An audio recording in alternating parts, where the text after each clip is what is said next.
অনেকেই খাসির মাংসটা খেতে চায় না, খুবই বাজে একটা গন্ধ থাকে সেজন্যে।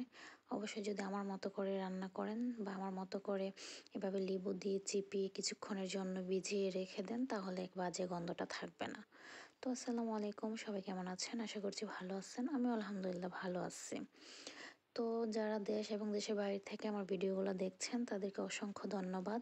যারা শেয়ার করে পাশে থাকছেন তাদের জন্য অনেক অনেক ভালোবাসা। তো যাই হোক, তারপর আমি ভালো করে মানে খাসি মাংসগুলো ধুয়ে নিয়েছি। খাসি মাংসে তো অনেক পশম থাকে, তো যখনই ধোয়া মানে ধুতে হয় তখন অবশ্যই খেয়াল করে ধোয়া লাগবে, কারণ পশম খাওয়া তো আমাদের জন্য উচিত না।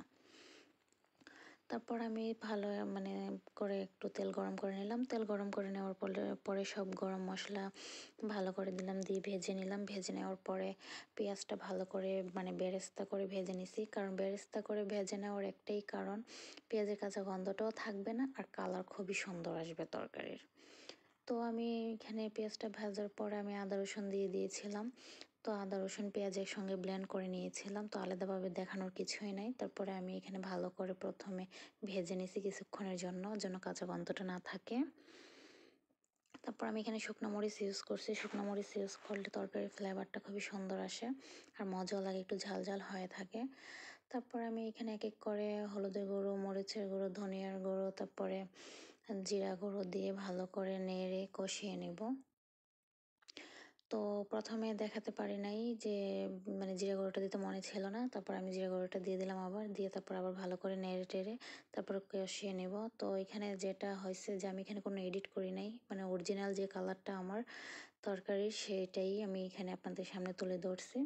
তারপরে মশলাটা ভালো করে কষিয়ে নেওয়ার পরে আমি এখানে খাসির মাংসটা ঢেলে দিব, কারণ মশলাটা যত ভালো করে কষানো হবে ততই মজা হবে তরকারি। আর আমি এখানে এমন কোনো মশলা ইউজ করি নাই যে এটা স্পেশালিভাবে মজা হতে হবে। ঘরোয়াভাবে সিম্পলভাবে যে মশলাগুলো থাকে আপনারা সেইভাবেই রান্না করতে পারবেন, কোনো কষ্ট হবে না। আর যদি আপনারা আমার মতো করে ট্রাই করে একবার খেয়ে দেখেন, আমি আশা করব যে বেশি উপকরণ লাগবে না, এগুলো দিয়ে আপনারা রান্না করে খেতে পারবেন, কোনো সমস্যা হবে না। তারপরে আমি এখানে ভালো করে মাংসের সঙ্গে মশলাটা মিশিয়ে নিলাম। মশলাটা মিশিয়ে নেওয়ার পরে তারপর আমি একটু ঢেকে দিব। তো যতক্ষণ না বলক আসবে ততক্ষণ এটা আমি আর নাড়াটাড়া দিব না। তারপরে এই যে সুন্দর এখানে বলক এসে গেল।